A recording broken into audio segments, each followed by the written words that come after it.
Hablamos ahora de sostenibilidad. ¿Os parece bien? Los invernaderos solares, estas estructuras artificiales que ha construido el hombre, ¿de verdad son eficientes? ¿De verdad pueden ser sostenibles? Vamos a ver qué opina nuestro siguiente experto. Es catedrático de Bioquímica y Biología Molecular, profesor e investigador de la Universidad Politécnica de Valencia. Dirige una línea de investigación en el Instituto de Biología Molecular y Celular de Plantas que trata de desarrollar plantas tolerantes a la sequía o al frío. También dirige el máster en Biotecnología Molecular y Celular de Plantas. En su faceta de divulgador científico ha publicado los libros Los productos naturales Vaya Timo, Comer sin miedo, Medicina sin engaños, ¿Qué es comer sano? Y ¿Qué es la vida saludable? Además de ser autor de numerosos artículos divulgativos en prensa digital y conferencias a nivel nacional e internacional. José Miguel Mulet nos va a hablar de qué tipo de agricultura es más sostenible. José Miguel, muy buenas, bienvenido a este congreso. Hola, ¿qué tal? ¿Cómo estáis?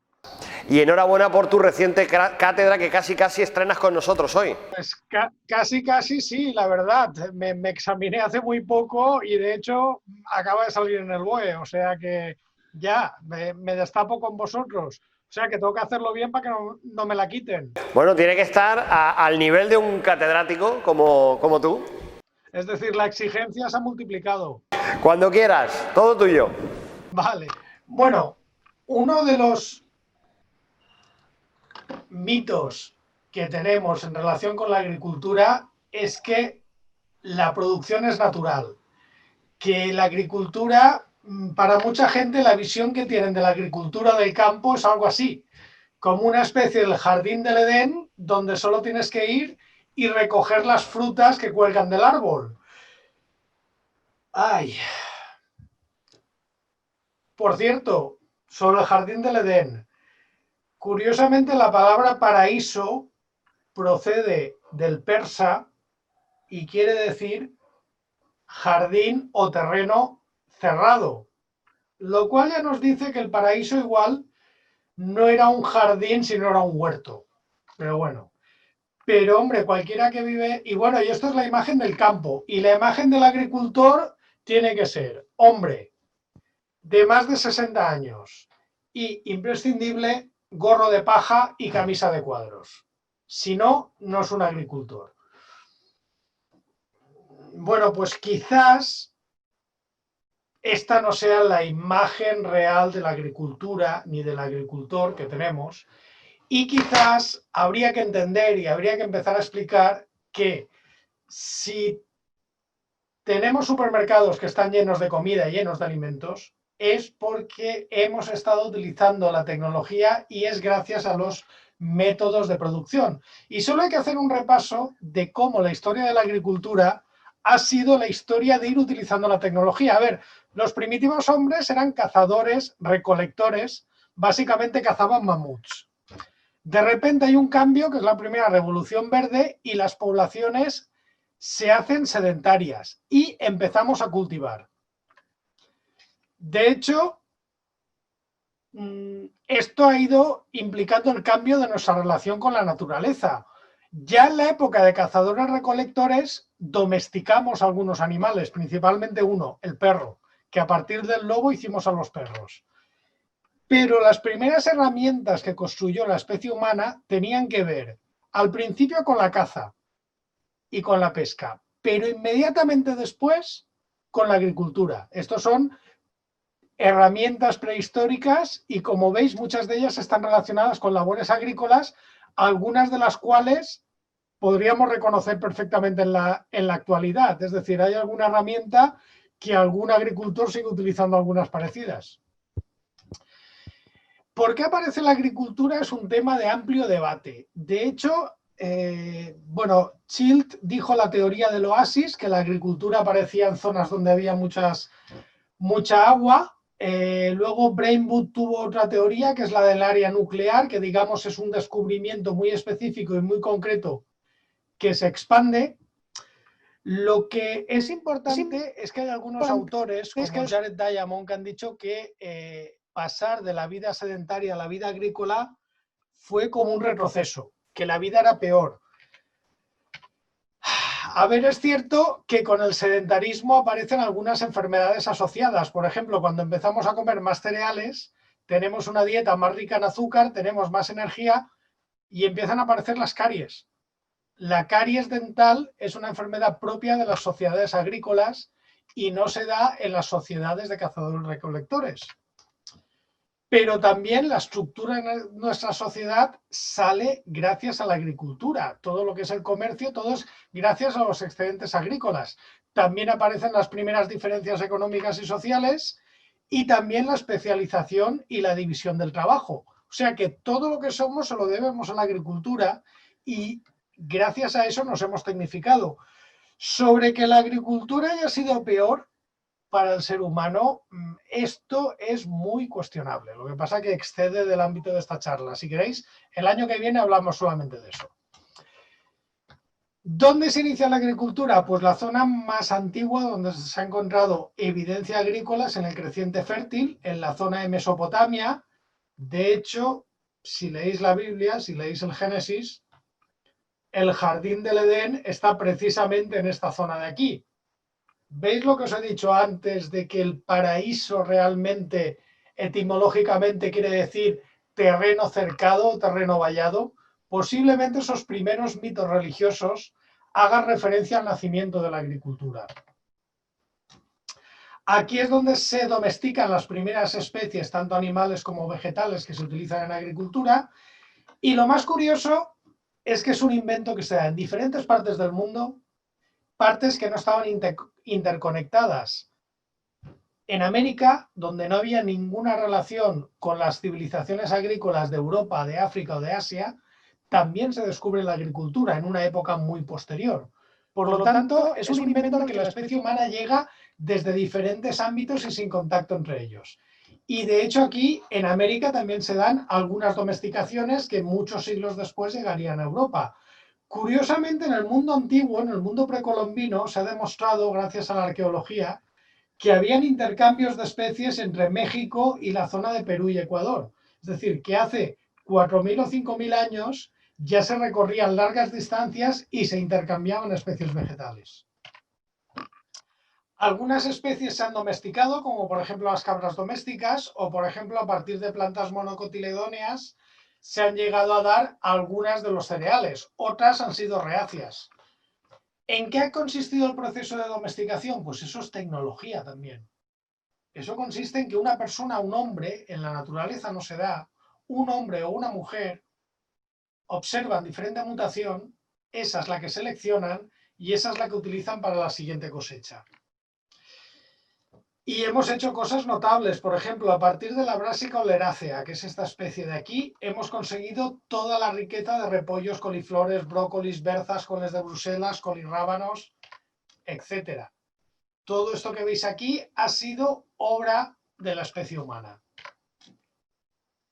Básicamente se han seleccionado no solo aspectos visuales, también se han seleccionado aspectos que ayudaban al agricultor, como la época de maduración, la época de la latencia de la semilla, etc. Bloqueo de genes responsables de la toxicidad, importante porque muchas especies silvestres son tóxicas. Y si alguien todavía cree que lo que cultivamos es natural, pues aquí tenéis alguna imagen de cómo eran los tomates silvestres, nada que ver con los tomates que se cultivan en la actualidad en Almería, cómo era una sandía en el siglo XVIII, y esto lo sabemos porque hubo un pintor que la retrató, nada que ver con estas modernas sandías donde todo es carne, no tienen pepita. Esto es un plátano natural, nada que ver con un plátano Cavendish, y bueno, esto es una mazorca de maíz silvestre de Teosinte, nada que ver con las mazorcas híbridas que tenemos actualmente. Otro ejemplo, los cítricos. Yo es que soy de Valencia, tenía que meterlo, lo siento. A partir de 3 especies ancestrales tenemos toda la riqueza de la actualidad. Y esto ha sido hecho por hibridaciones, cruces y mezclas que no se han producido en la naturaleza. Pero claro, hasta aquí os he hablado de los cambios que ha hecho el hombre en las plantas que nos dan de comer o en los animales, pero también hemos aplicado el ingenio humano y la tecnología a la agricultura. La revolución industrial del siglo XIX, todo el mundo piensa en los ferrocarriles, en los automóviles, en los telares, pero la revolución industrial donde primero llegó fue en el campo. Hay que decir, por ejemplo, en la Edad Media siempre se ha hablado que es una época oscura. Esto desde el punto de vista de la agricultura no es cierto. ¿Por qué? Porque en la Edad Media se desarrolla el arado de vertedera que nos permite arar mucho más campo en menos tiempo. También en la Edad Media se desarrollan las especies de caballo, de tiros y la mayoría de animales que se han utilizado durante siglos en los campos. Pero en la revolución industrial del siglo XIX se desarrolla toda la maquinaria agrícola que de una forma u otra seguimos utilizando en la actualidad. Por ejemplo, tenemos segadoras, cosechadoras, etc. Por cierto, y esto no solamente ha influido en la agricultura, también ha influido en la música rock. ¿Os suena el grupo Jethro Tull? Jethro Tull es la banda de rock liderada por Ian Anderson, famosa porque es el único grupo de rock donde hay alguien que toca la flauta travesera, con lo cual me cae muy bien porque yo tocaba en la banda de música y también tocaba la flauta travesera. Jethro Tull, realmente, el personaje histórico es este señor de aquí. ¿Y este señor de aquí por qué fue famoso? ¿Por tocar la flauta? No. ¿Por tocar rock duro en el siglo XVIII, siglo XIX? No. Este señor de aquí fue un agrónomo muy importante que inventó un sistema de siembra automática de cereales. Por lo tanto, incluso la evolución de la agricultura ha tenido impacto en la cultura popular. ¿Y esto por qué? Pues hombre, hay un dato frío, absoluto. 3,78 litros de gasolina, y pongo 3,78 porque esto lo he sacado de un libro en inglés y por supuesto ponía un galón, estos son 3,78 litros, equivalen a un hombre trabajando 10 horas al día durante 2 meses. Es decir, si toda la fuerza de la agricultura siguiera siendo fuerza muscular, fuerza humana, no tendríamos para comer. No habría tanta gente para trabajar en el campo. Y a veces he oído y dicen, no hay que utilizar tecnología porque así daríamos más trabajo. No, perdón. Así tendríamos más esclavos. Pero no podríamos tener la producción agrícola que tenemos en la actualidad. Y de hecho, toda esta optimización ha hecho que ahora, por ejemplo, a partir de una remolacha, podamos conseguir 15 veces más azúcar que hace un siglo. La tecnología también ha ido avanzando. También utilizamos incluso tecnologías muy denostadas y que suenan muy mal, como la nuclear, se utilizan en la agricultura desde hace 100 años y nadie se asusta. Y digo, ya os habéis asustado. No, se utiliza para producir nuevas variedades. Lo que se hace es inducir mutaciones. Y este es un centro que hay en Japón que se utiliza para producir nuevas variedades de especies agrícolas. Nada de lo que coméis es nuclear ni se produce de forma nuclear, no os asustéis, pero sí que se utiliza la tecnología nuclear para producir nuevas variedades induciendo mutaciones. Y de hecho, muchas de las cosas que comemos, muchas variedades se han obtenido de esta manera. También se utiliza lo que sabemos de biología como el vigor híbrido. Hay especies donde el híbrido es más digamos, productivo que cada uno de los padres por separado. A esto se le llama heterosis. Este fenómeno se conoce y es el que ha permitido aumentar la producción mundial de alimentos. Y luego llegamos a la Revolución Verde del siglo XX, que fue gracias a Norman Borlaug, entre otros muchos, y que permitió que se duplicara la producción mundial de cereales. Luego se aplicó a otras variedades, a otras especies, utilizando sobre todo el tema de los fertilizantes. ¿Cuál ha sido el resultado? Pues hombre, en los años 50 del siglo XX éramos 4.000 millones de personas en el mundo, un poco menos, y 1.000 millones pasaban hambre. Un 25% de la humanidad pasaba hambre. Actualmente somos más de 7.000 millones de personas y 800 millones de personas pasan hambre. Es decir, nunca ha comido tanta gente, ni nunca el porcentaje de personas que pasaban hambre en el mundo ha sido tan bajo como ahora. Lo cual no quiere decir que quede mucho por hacer. Pero gracias a las mejoras en la tecnología en la agricultura, ahora tenemos el planeta que tenemos y las condiciones son mejor que nunca. Podéis poner los números que queráis. Es incuestionable que Norman Borlaug es la persona histórica a la que más gente le debe estar vivo. Y de hecho, aquí a la izquierda tenéis algún aspecto que tienen las sandías silvestres y las sandías naturales y nada que ver con todas las variedades modernas que podemos encontrar en la actualidad. Y lo mismo con los tomates. Sin la intervención humana no tendríamos tomates tan buenos. De hecho, tomates como la variedad RAF fue una variedad desarrollada en Almería en los años 60, a partir de la variedad Marmalade, y RAF significa resistente a fusarium, porque fue una variedad que se buscó para que fuera tolerante a un hongo, y luego resultó que además estaba muy buena, y si la regabas con agua salobre estaba más buena todavía. Esto no es algo de nuestros abuelos, bueno, de nuestros abuelos sí, porque ya tenemos una edad, pero nuestros bisabuelos no conocían la variedad RAF, por poner un ejemplo de los muchos que podría poner. ¿Podríamos dar de comer a la gente sin tecnología? Toda esta gente que aboga que la agricultura tiene que ser como antes, a ver, la agricultura como antes era una agricultura que se hacía lo que se podía con lo que se tenía. No era una agricultura mejor. Pero, por ejemplo, para hacernos una idea, a principios del siglo XX se descubre el ciclo de Boixhaber y se empiezan a utilizar fertilizantes nitrogenados. ¿Podríamos tener la producción de alimentos que tenemos en la actualidad utilizando solamente estiércol natural, estiércol procedente de vacas? Pues hombre, necesitaríamos 2 vacas por persona para producir suficiente estiércol para tener la producción de alimentos que tenemos en la actualidad. Claro, y estas vacas también tendrían que comer y no habría suficiente pasto para 14.000 millones de vacas. Por lo tanto, habría que darles pienso. Y ese pienso habría que sacarlo de la agricultura. Y por lo tanto tenemos una máquina de movimiento continuo. Ese ciclo es imposible de cerrar. La respuesta es no. Sin el ciclo de Boixhaber y sin los fertilizantes nitrogenados, la especie humana no sería como es ahora. 2.000 o 3.000 millones de personas tendrían que morirse. Y si alguien dice que no quiere comer nada artificial, que puede vivir sin naturaleza, sin tecnología, pues mira, el 75% de los átomos de nitrógeno que tenéis en vuestro cuerpo en algún momento han pasado por el ciclo de Haber-Bosch, es decir, en algún momento han sido un fertilizante sintético. Y no hay más. Es decir, todos estamos vivos gracias a la tecnología en la agricultura. Entonces, la agricultura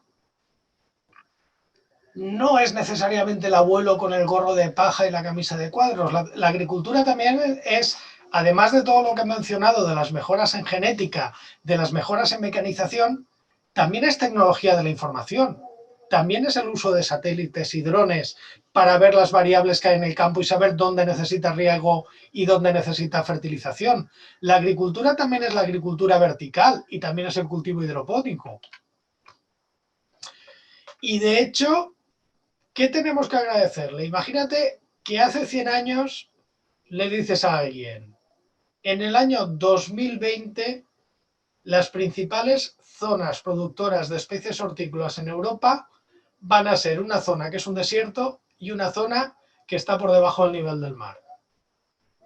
¿Alguien se lo hubiera creído? Pues eso es lo que tenemos en la actualidad. Y ha sido posible llegar a esa realidad gracias al uso de la tecnología en agricultura. Hay un mito que dice que la muralla china es la única construcción humana que se ve desde el espacio. Mito que es absolutamente falso.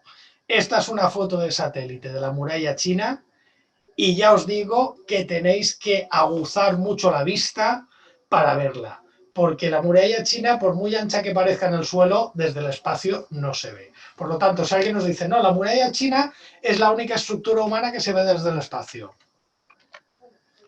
Los invernaderos de Almería son la única estructura humana que se ve desde el espacio. Y además se ven claramente. Y llegar allí ha sido fruto del esfuerzo, de la tecnificación y del trabajo de muchísima gente. Y por lo tanto es algo de lo que tenemos que estar orgullosos. Y por tanto ya ha llegado el momento de transmitir que la agricultura real es esta que estáis viendo. Bueno, Lo del hombre y lo de más de 60 años lo dejamos para otra charla, que eso también sería un tema de debate. Pero bueno, independientemente de eso, la agricultura hoy por hoy es el uso de satélites, el uso de tablets, el uso de la automatización, el uso de drones, etcétera, etcétera, etcétera. Y espero que empecemos a tener eso claro y a tener claro que eso no es malo, eso es lo que nos da de comer cada día. Las cosas son como son. Y nada, todo esto quería contaros. Muchas gracias. Muchísimas gracias. La primera, en contra de la percepción, al hilo de lo que nos vienes contando, ¿no? En contra de la percepción que tiene la sociedad en general, ¿un sistema intensivo puede ser más sostenible? Por supuesto que sí. A ver, no se puede generalizar nunca. Habría que ver cómo se hace el sistema. Pero un sistema intensivo optimizado para una especie, por ejemplo, en un invernadero, ¿qué ventajas tiene? Primera, puedes utilizar sistemas de control biológico y ahorras pesticidas. ¿Por qué? Porque es un entorno cerrado. Los sistemas de control biológico, es decir, utilizar un bicho para que se te coma tu plaga, donde funcionan mejor es en invernaderos en producción intensiva. En el campo no funcionan o funcionan muy mal. Segunda, puedes filtrar, optimizar el agua de riego. ¿Eso qué quiere decir? La huella hídrica mejora. Si mejora la huella hídrica, estás optimizando el uso del agua. Y tercero, si tú tienes, por ejemplo, un sistema que el riego sea a demanda y la fertilización a demanda, disminuyes también la huella de carbono. Por lo tanto, ese tomate o ese calabacín al final van a tener menos producción de CO2 que algo que se ha producido en el campo, en un huerto pequeño, donde necesitas muchos más recursos y a veces necesitas mucho más suelo para conseguir la misma cantidad de comida. Y de hecho, el problema que tenemos ahora es que no somos conscientes de la energía y de los recursos que cuesta conseguir 1 kilo de tomates. Y eso, si optimizas el proceso cultivando, por ejemplo, solo tomates, estás ganando que si tienes un huerto donde sí tienes muchas plantas a la vez, pero si tú calculas las horas de trabajo, el riego y la fertilización que has puesto, igual resulta que has contaminado mucho más.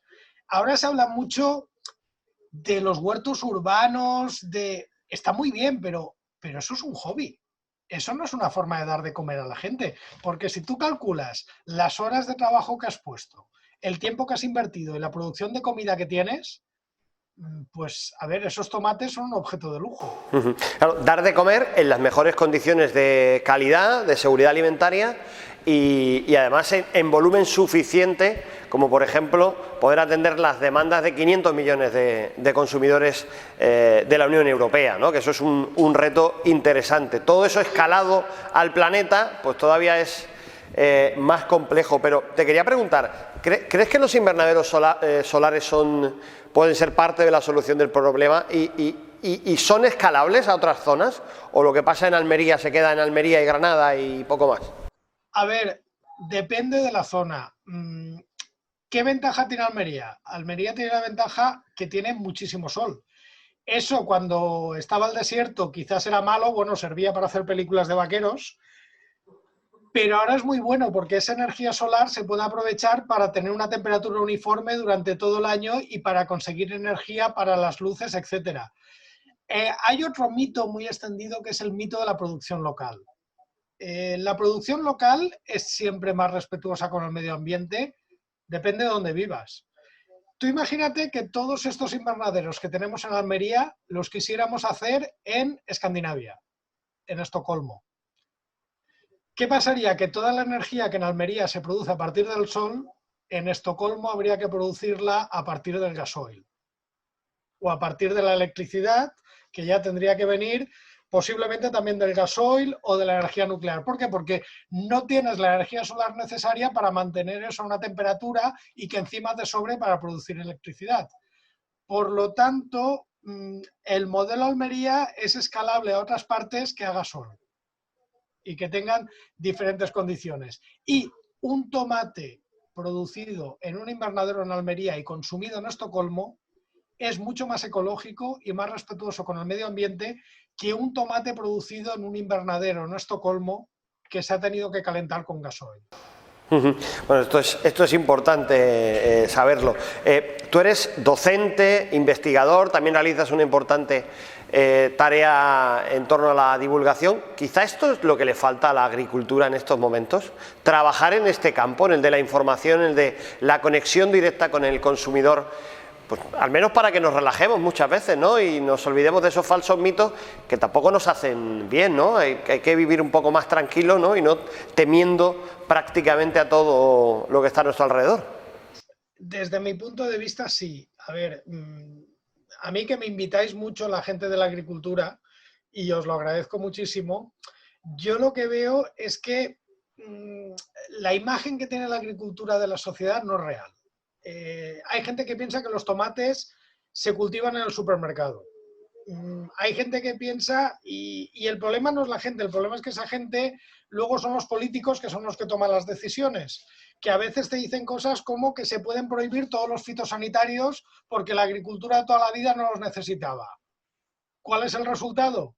Que no puedes producir en Europa y produces en terceros países y luego compras alimentos donde se han utilizado esos fitosanitarios. ¿Y eso por qué es? Pues porque el político que ha tomado esa decisión posiblemente no tenga ni puñetera idea de cómo es la producción agrícola. Entonces, digamos que este problema de comunicación nos está afectando a todos y está afectando muchísimo a la agricultura. Entonces yo a los agricultores les digo, oye, contad lo que hacéis, poned en valor vuestro trabajo porque es que sois la base de la sociedad. Y yo creo que hay que comunicar cómo es la agricultura real. A ver, yo cuando he tenido debates por agricultura ecológica y tal, muchas veces la gente que habla, sobre todo los más radicales, de la agricultura tradicional, de la agricultura ecológica, es gente que no son agricultores, es gente que no se gana la vida con agricultura. Entonces, claro, a ellos les da igual, si la agricultura ya no es rentable y si la agricultura no se puede vivir, si yo trabajo de otra cosa, yo soy agricultor porque tengo un huerto urbano. Y claro, yo creo que ahí tendrían que ser los agricultores los primeros que dijeran, oiga, esto que está contando esta persona no es la agricultura, esto es su jardín el fin de semana. Bueno, pues solo nos queda darte las gracias por aceptar una vez más nuestra invitación. Tenemos pendiente una cita aquí en Almería, que esta vez hemos tenido que hacer la conexión virtualmente porque nos encontramos en el momento que nos encontramos, pero pronto nos veremos por aquí. José Miguel, catedrático Mulet, enhorabuena. Gracias. Muchas gracias una vez más por atender esta llamada. Hasta la próxima. Hasta la próxima.